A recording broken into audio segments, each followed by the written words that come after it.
Ok, entonces en esta oportunidad lo que vamos a revisar son estructuras o construcciones específicas de ECMAScript que no mucha gente conoce.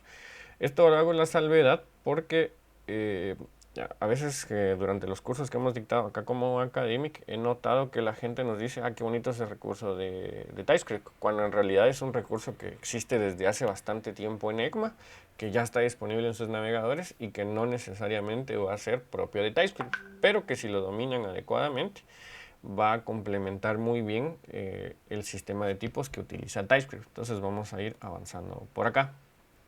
Para que conozcan todas estas características, pueden irse al siguiente sitio, que es sfeatures.org, y les va a describir con más detalle y con ejemplos un poco más concisos de cómo se ven o cuál sería la utilidad de cada una de estas características. Hay muchísimas más características, no da tiempo de revisar todas, esto solo es un video introductorio, por lo que voy a mostrarles las que a mi parecer son de las más interesantes o las más útiles. Primero, una confusión que yo he visto bastante es si TypeScript incluye o no soporte a clases. La respuesta es sí, pero porque incluye soporte a ECMA 6 y ECMA 6 ya es compatible con clases para crear objetos. Para los que ya tienen una experiencia previa en JavaScript, ustedes saben que el modelo de objetos utilizado por JavaScript no es un modelo basado en clases, sino un modelo basado en prototypes. Pero en ECMA 6 se agregó el azúcar sintáctica o el complemento en el lenguaje adecuado para que soportemos el modelo de definición de objetos basado en clases, en el cual tenemos métodos constructores, métodos normales e incluso podemos agregar propiedades. Acá por ejemplo estoy declarando una clase carro. Esta clase carro declaro sus propiedades, lo ejecuto, creo una instancia y ejecuto esta instancia. Sin embargo, si utilizáramos una versión en TypeScript, nuestra clase se vería de la siguiente forma. Las propiedades son explícitas y directas dentro del cuerpo de la clase y podemos agregarles tipos. Estos tipos que nosotros les agregamos pueden ir tanto en la definición de la clase como en la definición o en la restricción de los argumentos que nuestros métodos reciben. Y adicionalmente, aquí estoy utilizando un nuevo recurso denominado la interpolación de strings solo disponibles en TypeScript, en el cual sin necesidad de concatenar, yo puedo leer el valor de las propiedades dentro de los objetos. Entonces, si nosotros observamos el comportamiento de este ejemplo, acá yo tengo implementada la clase carro. Es exactamente el mismo código que acabamos de ver en el slide, donde la clase tiene color, tiene cantidad de puertas, tiene un constructor y al momento que lo ejecutamos creamos una primera instancia de carro. Y si por ejemplo yo hago una nueva variable, digamos new car, y en esta oportunidad el color es rojito, y es un carro rojito con 5 puertas, mi clase me sirvió como la estructura base para determinar el comportamiento de mi objeto al momento que lo ejecute. Entonces, adicionalmente, la ejecución completa de un ejemplo como el que yo tengo acá implicaría dos cosas. El primero sería la compilación. Entonces yo digo tsc car.ts, el cual va a venir compilar, y en este momento todo el código era correcto. No olvidé guardar. Y una vez el código ha sido compilado, obtengo la versión idiomática en formato ECMA antiguo para que sea compatible con la mayor cantidad de navegadores. Entonces notemos que la clase se transformó a un closure. En el closure yo estoy manipulando manualmente el prototype y dentro del prototype agrego la propiedad. Esta sería la forma JavaScript tradicional de definir una clase. Pero en esencia el código hace exactamente lo mismo. Y si por ejemplo procedo a ejecutarlo con Node.js, el resultado es que yo soy un carro rojo y tengo 4 puertas, o yo soy un carro rojito y tengo 5 puertas. Entonces, nuevamente, en ECMA, nosotros ya teníamos un recurso de clases, pero en TypeScript tenemos una clase donde podemos definir propiedades, métodos tal y como definiríamos funciones en TypeScript, y un método especial constructor que, como ustedes aprenden de otros lenguajes de programación, es el primer método que se ejecuta al momento que creamos las instancias de nuestra clase.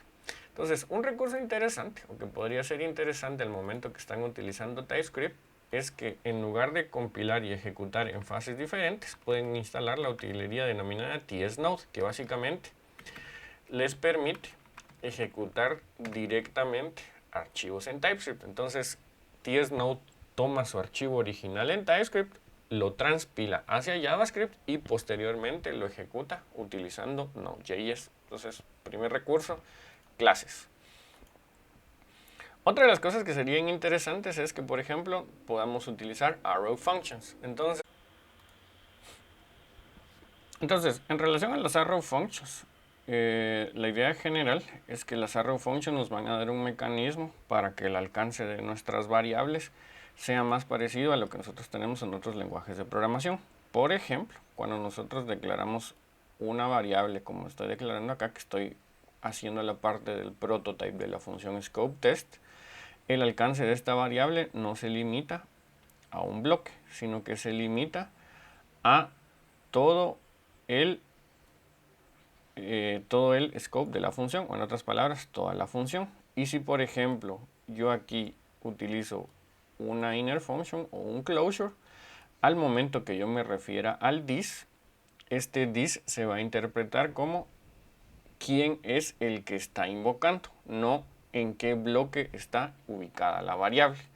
Si, por ejemplo, yo ejecuto un scope test con el valor 10 y en una primera ejecución yo digo incrementar la edad después de un segundo, yo esperaría que se manipule tuxage y suba a 11 para que dentro de los próximos 2 segundos, al momento de que yo imprima la edad, mi raciocinio lógico sería que voy a imprimir el 11 como salida de la función, lo cual vamos a comprobar en este momento. Entonces, acá tengo exactamente el código que les había mostrado en los slides, donde yo tengo una función, donde defino una propiedad denominada this.toXage. Posteriormente tengo una función que posteriormente vamos a reemplazar por una arrow function, manipulo incrementando la edad.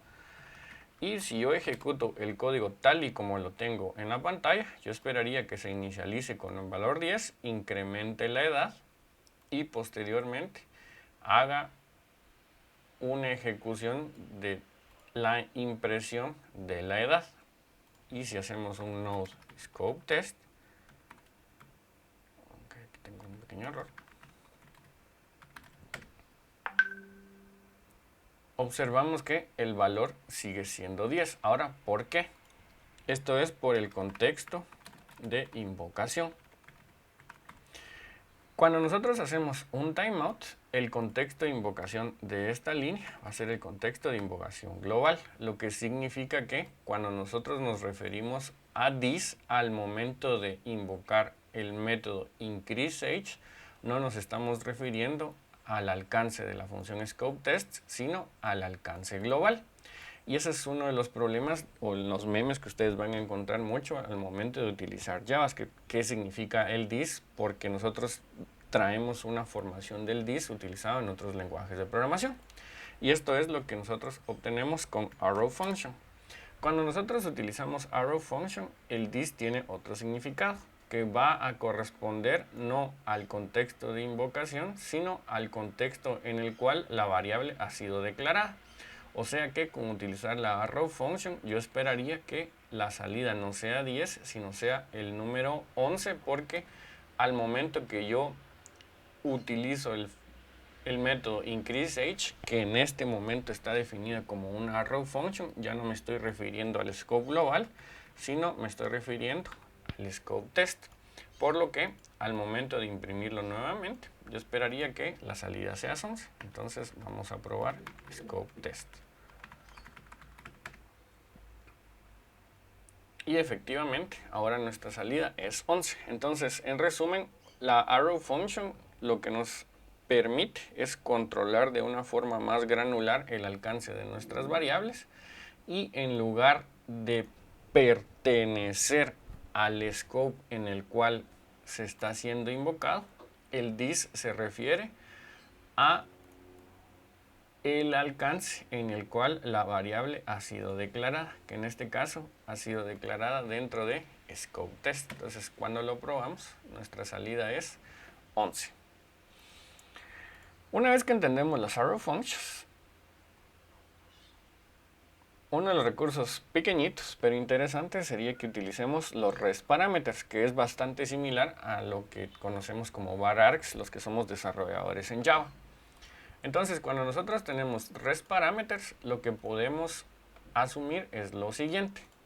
Primero, con esto dotamos a nuestros métodos de la capacidad de soportar cualquier tipo de argumentos, y dentro de nuestro método, este argumento variable se va a convertir en un arreglo de dimensión n, donde n son la cantidad de argumentos que nosotros utilicemos.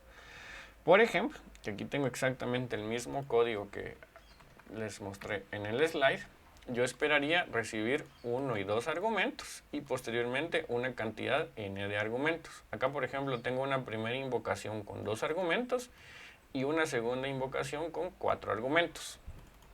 Si all others es un arreglo, al momento que yo ejecuto rest.js, este arreglo corresponde al arreglo vacío, porque no se utilizaron argumentos extra. De nuevo, esto va de 0 hasta n argumentos.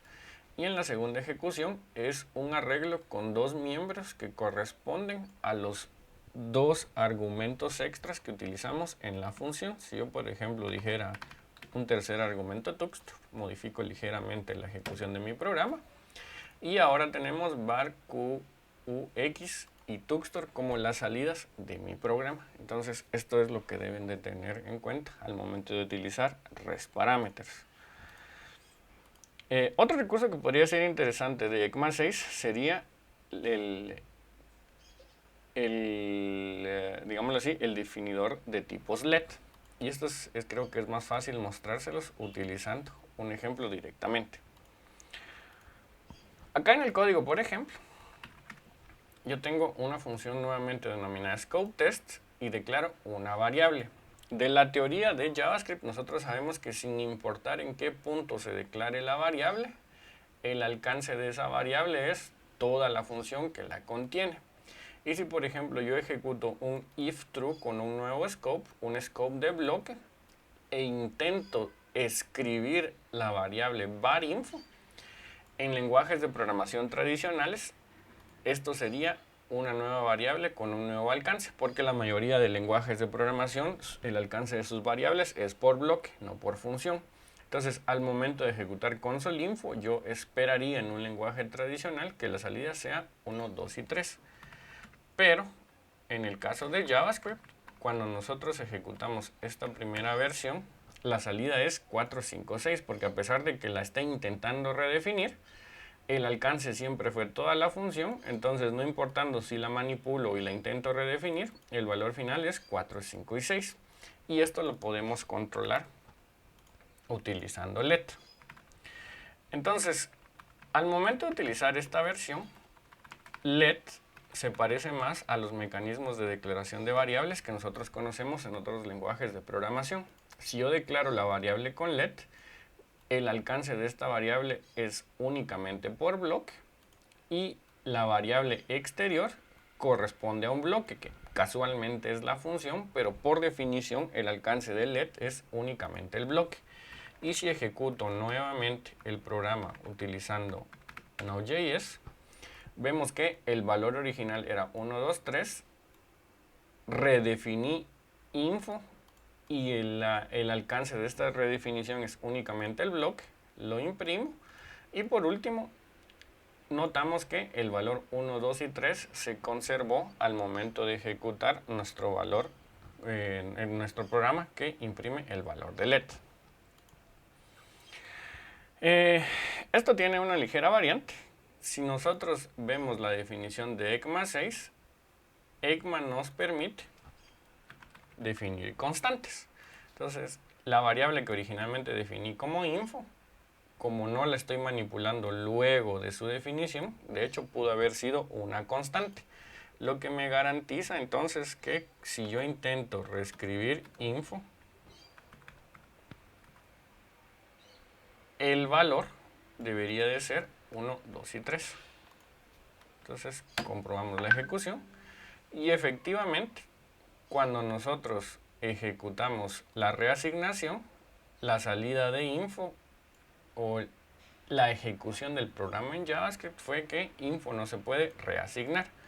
Pero si no intento una reasignación sobre la constante y vuelvo a ejecutar mi programa, notamos que como la constante nunca muta, el programa es correcto y Node.js es capaz de ejecutarlo. Y un detalle adicional, al igual que Let's, las constantes son block scopes. Uno de los recursos que a mí me parecen más interesantes es los recursos de destructuring. Acá, por ejemplo, lo que nosotros tenemos es una estructura, o es bastante similar a los structs que nosotros utilizamos en C++, donde dentro de un struct tenemos un tipo de dato complejo que puede tener propiedades y estas propiedades pueden tener distintos valores. Ahora, ¿cuál es la diferencia entre una interfaz, una clase y un struct o una estructura? Una interfaz es un contrato, puede tener propiedades, pero no puede tener comportamientos. Un struct puede tener propiedades, no puede tener comportamientos y tampoco se puede definir o utilizar como contrato. Y una clase puede tener atributos, comportamientos y es la estructura más genérica. En este caso lo que yo estoy haciendo es definir una estructura en la cual existe una propiedad x, y, width y height. Pero si la quiero utilizar, la puedo desestructurar o aplicar destructuring, lo que significa que los valores contenidos dentro de rect se pueden asignar directamente a nuevas variables, siempre y cuando respete la estructura. O por ejemplo, podría ser algo más avanzado, donde además de utilizar destructuring, uso el recurso anterior que eran los rest parameters. O en otro caso estoy tomando los argumentos extra. Estos los voy a colocar dentro de una variable que puede tener una dimensión o tamaño n y al momento de ejecutar el console.log estos van a ser valores puntuales, mientras que la variable remaining debería de contener un arreglo. En la pantalla vemos este ejemplo en ejecución. Noten que es exactamente el mismo código. Si yo hago un node destructuring.js, la estructura se crea con los valores x, y, 15 y 20.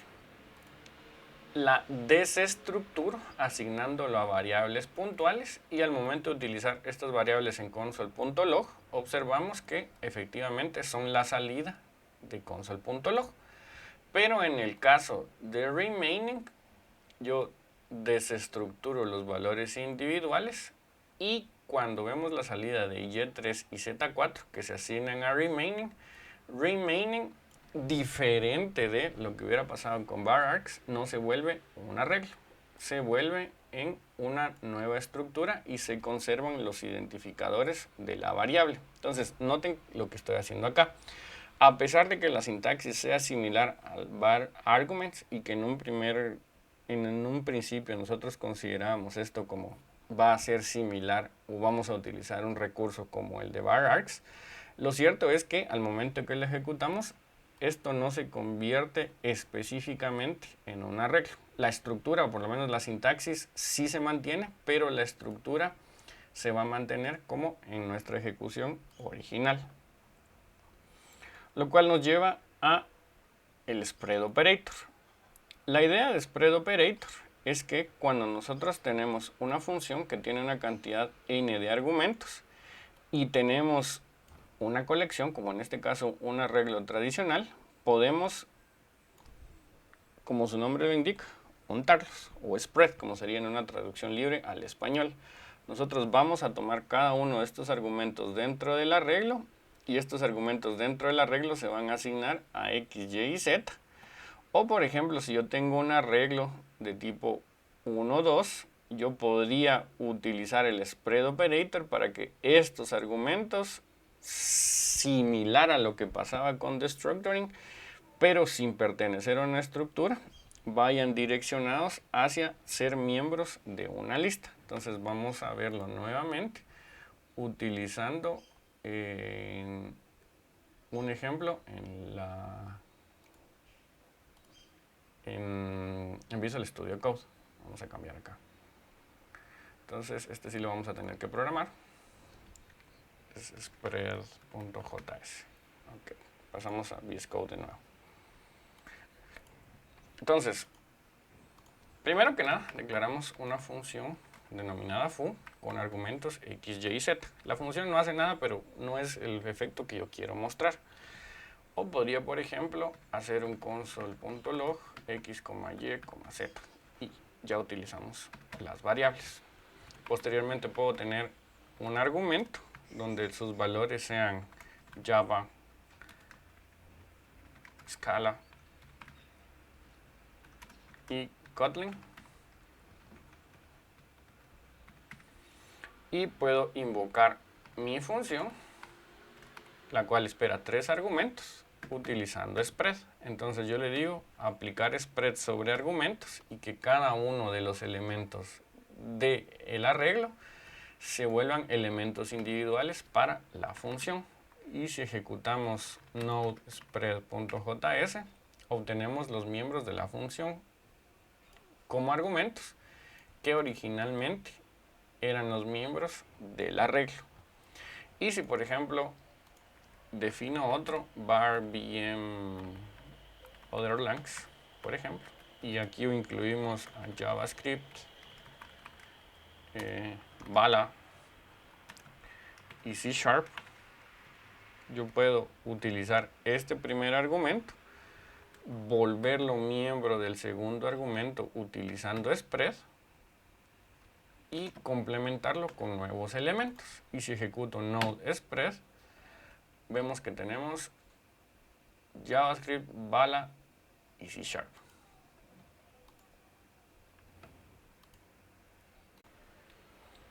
Ahora, ¿por qué no vemos como salida Java, Scala y Kotlin?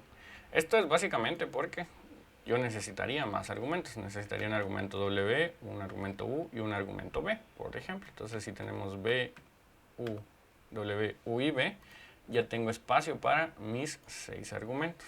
Y si hago un node spread.js, vemos a JavaScript, Bala, C#, Java, Scala y Kotlin.